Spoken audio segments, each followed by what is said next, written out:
Right then, welcome back, and today we're going to do a 20-minute endurance race at Portimao, or Circuit Algarve, whatever we're calling it, and we're on the MV Agusta, the 2019 model. Now we went testing, boy did we go testing, 19 laps, 142.0, which the MV wouldn't be my first choice, however, that was reasonably quick. I am using the S1000RR for the 12-hour endurance race, and I can't get anywhere near the MV. There's the setup. It works all right. The bike's quite twitchy, so it's wet. Everyone's on rain tyres, it's wet, and before I click start, I just had a quick look and reminded myself of the race duration times, and I had flicked all the way up to 24 hours and then came all the way back down to 20, confirmed, and the track went dry. Oh no, have we found a glitch? Ooh, I think we have. So, next time it's wet, I'm going to do the same again and see if it works. And if it does, thank you very much. If it doesn't, forget I ever mentioned a single word. Start-wise, well. We're in 12th already. Now, I think that again was a glitch and a symptom of running the longer races. I'm not sure whether you can run the full 20 riders over a 24-hour race. The 12-hour one I'm doing right now at Portimao is only 12 riders because it's a career race, so we'll see. But anyway, start-wise, we got off to a decent start. The only problem is I had rain tyres on, and now I don't know what tyres I've got on the bike. The way the temperature, that was a bit cheeky, the way the temperature goes through the roof, through some of the faster corners in a little while, I would hazard a guess that we're on a medium front, medium rear, because the front tyre, oh dear me, the front tyre does not have a very good time of it during this first stint. Now, AI rider wise, again, we're in Portugal, so the Portuguese riders are out the front, and they take slightly different lines.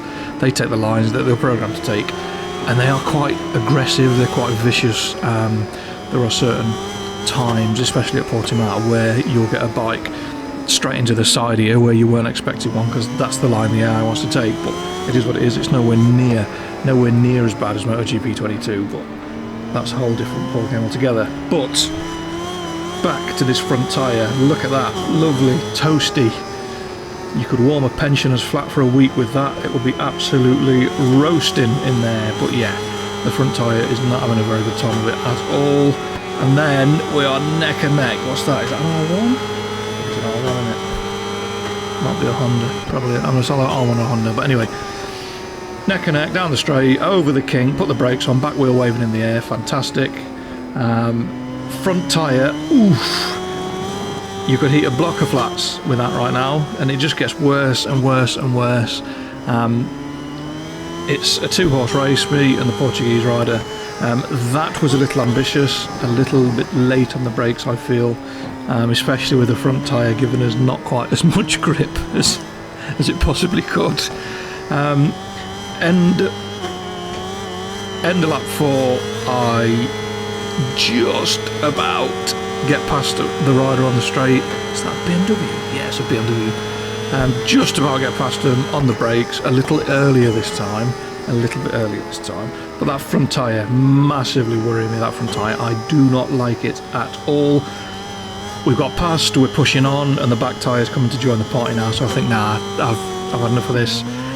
11 minutes left, we've got 45% fuel, we've got plenty of tyres left, but they're just absolutely boiling. So we're going to go in, we're going to do hard, we're going to stick a full tank of gas in it, and then we're going to run on power mode for the rest of the 10 minutes and 40 seconds we've got left. By the time we come out the pits, we're in 12th, nearly 30 seconds behind the leader, but we've stopped. We now know that we can get to the end, and it's not an issue. Coming past the pits, that's a mouthful. At the end of lap 6, we go from 12th to 6th. Again, everyone's piling into the pits, aren't they?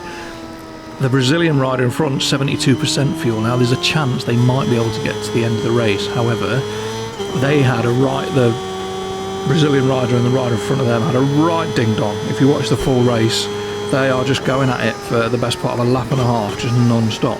So rather than get held up and dragged into this fight, we go round the outside of one rider on the way into turn 1, and then we try. I thought about going up the inside.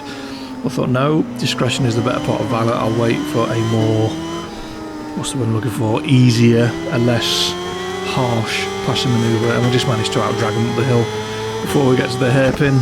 And lap 8, we're catching the leader, and if you look up the road, the leader's run out of fuel. They've just gone to 0. So as we come down through the Craig Jones corner, you can see the ghosty rider there. That's that done. So that puts us up into first. Tyres are looking much better now. We've got the right compound on. Fuel, we've got loads of fuel left. We're gonna have to worry about fuel at all. Look at the lovely sunset as well. However, looking at the sunset means we end up down to second. Now, was that Croatian? That Croatian rider? I don't know. I don't know what that flag is. I am not sure. It's certainly ex-Eastern Bloc, isn't it, with the surname Lassick. But anyway, we end up back out in front. We don't make any more mistakes. We're not falling off. We've got an 8-second lead because everyone behind us has piled into the pits. I was getting a bit twitchy because I didn't think, nearly, I didn't think I was going to have enough fuel to keep running power mode, and they were closing me down a little bit because I was trying to wow that bike. It's not enjoying that on a low fuel load, is it? Yeah, I didn't think I was going to be able to make the fuel last running at the pace I was running and maintain the gap, but it turns out that we didn't have anything to worry about. We actually, oh my giddy aunt, why have we done that? Somersaulting down the main straight on the last lap. Do you know what? It's a good job we had a 10-15 second lead, because we would have absolutely wasted it. And that's it, you keep trying to do wheelies, you idiots, over the line. But hey ho, it is what it is. One for the TV cameras, I guess. But yeah, there you go. MV, feisty, very, very feisty around there, 143.6. Decent lap times, quite twitchy on its low fuel load. So be careful, you've just got to be smooth and run some nice wide lines with it. It doesn't like being grabbed by the scruff of the neck, a bit like the BMW and Honda. But anyway, that's it. The full version will be out later today, as always. Thanks for watching. Thanks for commenting, liking, subscribing. Welcome to all the new subscribers. You're all legends and heroes. And fingers crossed, I will see you next time. Take care, stay safe, peace.